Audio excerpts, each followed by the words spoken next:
ભરૂચ જિલ્લાના આમોદ તાલુકાના કોલવણાના રોડનું કામ તેમજ રોડનું ખાતમુહૂર્ત કરવામાં આવ્યું।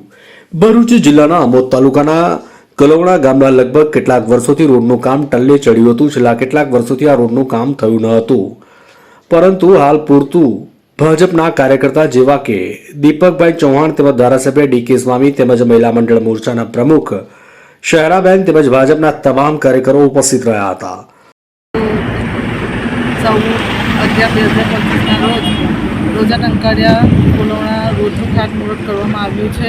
તે બદલ સૌ પ્રથમ તો હું પહેલાં અમારા ભાજપના પ્રમુખ દીપકભાઈ ચૌહાણ અને અમારા એમએલએ ધારાસભ્ય ડીકે સ્વામીનો ખૂબ આભાર વ્યક્ત કરું છું કે જેમણે અમારું કામ આટલું ઝડપી ટૂંક સમયમાં અમે કીધેલું પેટા ચૂંટણી વખતે આવેલા કોલવણા ગામમાં ડીકે સ્વામી, ત્યારે એમને કીધેલું કે આ રસ્તાનું કામ કરી દો, તો ખૂબ જ ટૂંક સમયમાં એમની ખૂબ જ મહેનત કરીને આટલું રસ્તાનું કામ અમારું આજે ચાલુ થઈ રહ્યું છે।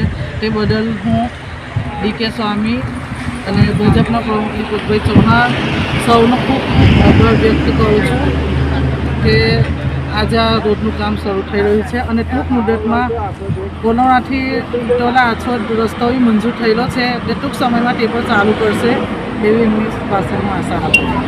ગામના વડીલો, ગામના સરપંચ જાફરભાઈ ગાડીમાં ઉપસ્થિત રહ્યા અને ગામના લોકોએ લઘુમતી મોરચાના પ્રમુખ શહેરાબેન ભાજપના તમામ કાર્યકરોનો આભાર વ્યક્ત કર્યો હતો અને કહેવામાં આવ્યું કે આ રોડનું કામ રોજા ટંકારિયાથી લઈને કોલવણાથી કેરવાળા સુધી બનાવી આપવામાં આવશે। આ રોડનું ખાતમુહૂર્ત ભાજપના કાર્યકર્તા તેમજ ભરૂચ જિલ્લાના પ્રમુખ દીપકભાઈ ચૌહાણ અને લઘુમતી મોરચાના પ્રમુખ સાયરાબેનના હાથે કરવામાં આવ્યું।